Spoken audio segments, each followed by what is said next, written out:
Back for another edition of The Roth Guy with Jude Wilson and myself here to talk about protecting things, Jude, that matter most to us. Maybe this could be kind of a Mother's Day or Memorial Day, depending on when you consume this.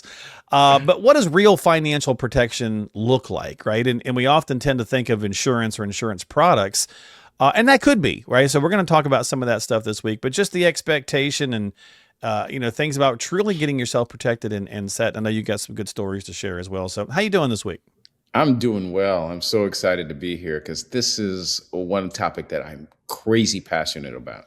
Well, let's dive in, right? So what does it mean to you with that being said? Well, let me go back in time a little bit. Okay. I'm going to take you to a time and an age where Jude was really young. Okay.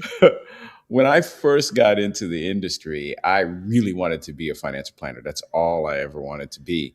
And I soon realized after working for a very large brokerage company that we weren't really financial planners. We were really financial salespeople. We were selling mutual funds or a stock. And that was the main purpose of our job. But that seemed so incomplete to me. And so when I went back to school to study about financial planning, I realized that true financial planning not only includes opportunities, but it also includes protecting yourself from certain risks that you do see and risks that you don't see. And the reason I'm passionate about this subject is because when you have a real financial plan, it prepares you for things that you hope never, ever happen in your life. But if they do happen, it changes the directory of your life in a positive way. So that's kind of why I'm passionate about the subject. Well, and we tend to think of life insurance as being the main component of that, Jude, and it certainly can be. But it's conflicting because we also have kind of grown up with this kind of idea that we need life insurance in our late 20s, early 30s and 40s when we've got the kids and the mortgage and the blah, blah, blah. But for our demographic and a lot of people that you guys serve, when you get over 50 or over 60, many are torn about do I need life insurance? What is it doing? And then you add the fact that there's been this marketing push for a couple of years now that life insurance is an investment tool, not just a protection tool, right? So I think that adds some confusion. So talk a little bit about some of that. Yeah, I think the way that the average consumer should look at this is that, you have a possibility for a lot of different occurrences in your life. And some of those occurrences, you hope, like I said, hope never happen, like a spouse predeceasing you, or getting into a car accident and you become disabled. All these things, the things that we never want to talk about. Let's face it. Random crazy stuff. You might go to your favorite sporting event and get nailed in the head with a hockey puck and not be able to see for a month, right? I mean, I had that happen to a good friend recently. Yeah, exactly. So, but to your point, though, you just never know when Murphy's going to come along, Murphy and his law, and, mess things up a little bit. Yeah. And so what I see the typical couple goes through is they have their job or they have their business and someone talks to them about life insurance. And that being the biggest risk to their life is that a spouse predeceases the other spouse. Right. But there's so much more to that. And usually what happens is they'll get a life insurance policy through their job because it's offered in the benefit package. But there's no additional thought through that. Or they hear a commercial, and one of my favorite commercials, I won't name the company, says, I can get you $1 million of life insurance for, whatever amount of money. And for $5. Yeah. And they hear that number and they say, well, $1 million sounds good. But there's actually some strategy that goes into choosing the right life insurance, the right amount of life insurance. And that's just one category of all the different risks. In fact, if you look at what we've developed our own proprietary financial planning process, GPS, Guidance Planning Solutions. And in GPS, there's 5 pillars. And one of the most important pillars that I'm passionate about is the risk management. And so we look at all the potential risks that you may face in your life, and we can't protect people from everything. Right. Who knew COVID was going to happen? Right. But we can look at the most common risk, like someone predeceasing, like becoming disabled, or litigious risk.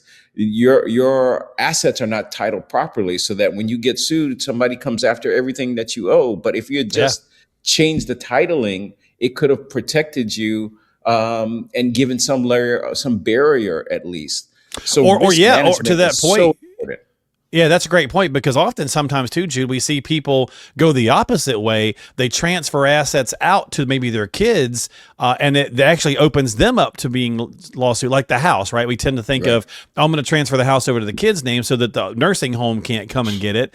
But then now that kid they're liable, right? So they got into Yeah. an accident, somebody sues, and now they can take your home. So there's just a lot of things you want to make sure that you have, the protection, again, being the theme this week, that you're protecting yourself and your loved ones and your Yeah. assets.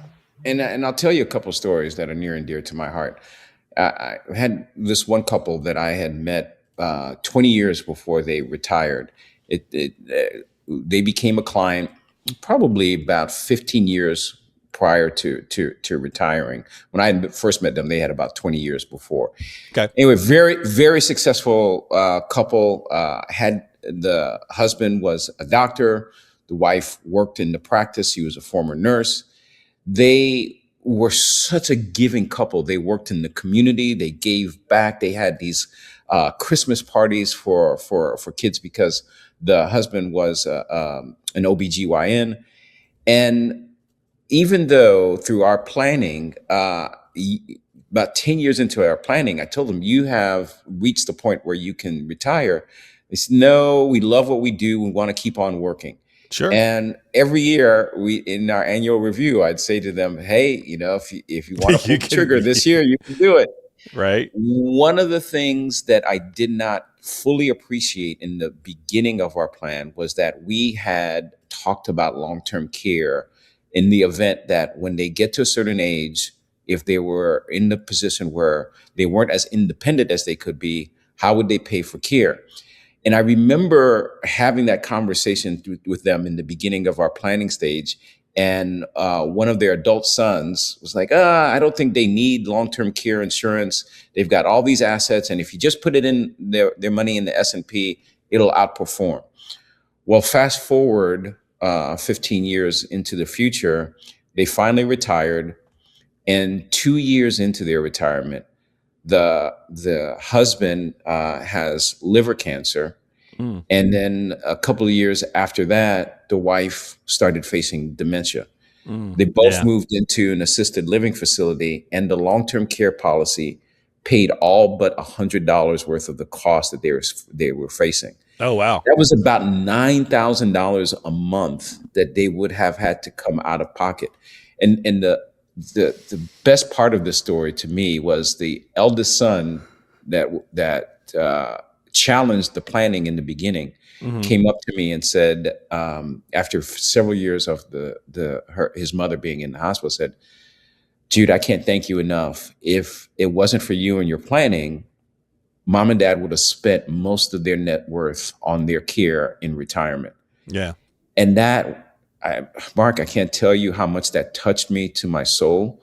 And that's the value I think really good financial planners bring, is like I said, we can't protect you from everything, but Right. good Right. planning addresses risk management. And it can certainly help in a lot of those arenas. And there's so many little places where you can mess things up when you're thinking about protection, right? So like we talked a little bit about life insurance, you could think about beneficiaries, how you're titling things, to your point a minute ago. And it's not just one or two policies. It's making sure everything is got the right BDs in the right spots, or even basic documents too, Jude, right? Like, I so we're love talking that. about protection, medical powers of attorney, and the things that are so boring and not very sexy, but really crucial to deal I love with, that. right? And in GPS, when we do the risk management pillar, we have a analysis that we look at the client, all the client's policies and all of the beneficiaries and how they're titled. One of the biggest mistakes I see people make is they have a life insurance policy, couple, and they have each of them are their primary beneficiaries, Yeah. but then the contingent beneficiaries are their children. And if their children are not adults yet, why would you want to leave millions of dollars to kids that are not adults yet? So it's simple things like that people don't necessarily have the experience or think through what could happen in the event that this happens? What's the domino effects? Yeah, and estate planning could fall into that same kind of way. In the reverse, like I was just making a joke earlier, I was talking with somebody, and my mom, she kind of forgets some things a little bit at 85, but not too bad. And she's like, hey, all the estate planning stuff that your dad and I put together, I wonder if that's still any good. And I was like, well, you did it 50 years ago, and he's been dead for 30. So there's probably some time to review, right? So it can go both ways, right? You can set it and forget it and leave yourself into pickle, or you could not make changes as often as you should, or whatever the case is. So lots of little places where you could shore that up for protection, and they're simple fixes. Yeah, most of the time they're not wholesale changes. They're simple fixes that tweak the situation and optimize it. Like you said, estate planning documents. I mean, I can't tell you how beneficial it is for some people to have a trust in place. And I tell them the trust is basically guardrails from the grave. It's going to make sure that what you would have want to happen while you're alive happens after you've passed. And so these are topics, they're not sexy. Nobody's going to write an article about them or create a Netflix TV show. But these are the most important topics, in my opinion, when you're putting together a holistic plan, the way that we do with our GPS, that are looking at the things that are risk areas that you do see, and some risk areas that you just have a blind spot to. Yeah, and if all this stuff sounds like Greek to you, and you're kind of been tuning in, and you've been checking out our podcast and stuff, and you're like, I know I need to deal with this stuff, but well, think about it this way. When life gets hard or things get thrown at you, you don't reach for a spreadsheet, right? Typically, you reach for a person to try to help you. And so that's where, again, having an advisor, having a team behind you really leans on, really kind of, I think there's so many places in life, Jude, where we've eliminated the human interaction, right? We may all, at some point, restaurants may all be robots and all these various different things that we're moving our way towards. But I think there's still some categories where people just go, I want to talk with another human that I can trust, who can look me in the eye and let me know that we're on the right path. And certainly I think financial is still in that arena. Robo's advisors can only do so much. 100%, because we're very proud of the work that we do building holistic plans. But the true value of that work is to give people the clarity and confidence that they can live their life. And regardless of what happens, they have options, and options give you power. And that's really what we want. We want, at the end of our day, that the clients are living a centered life, and a centered life has congruency. It has options, and it makes you feel that you can live your best life, particularly in retirement. That's a great point.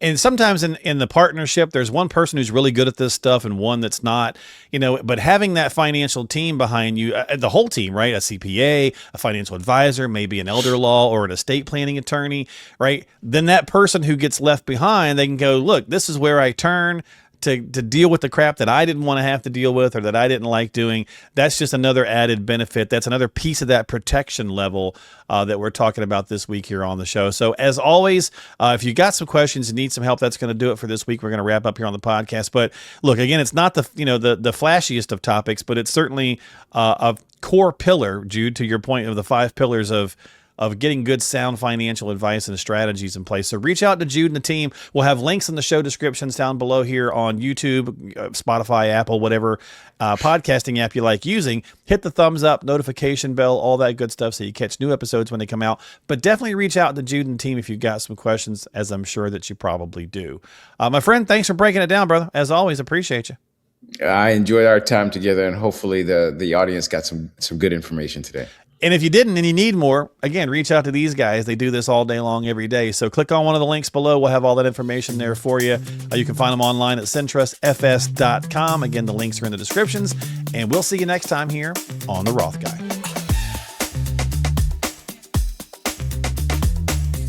Financial planning and advisory services are offered through Prosperity Capital Advisors, PCA, an SEC-registered investment advisor with its principal place of business in the state of Ohio. Centrus Financial Strategies and PCA are separate, non-affiliated entities.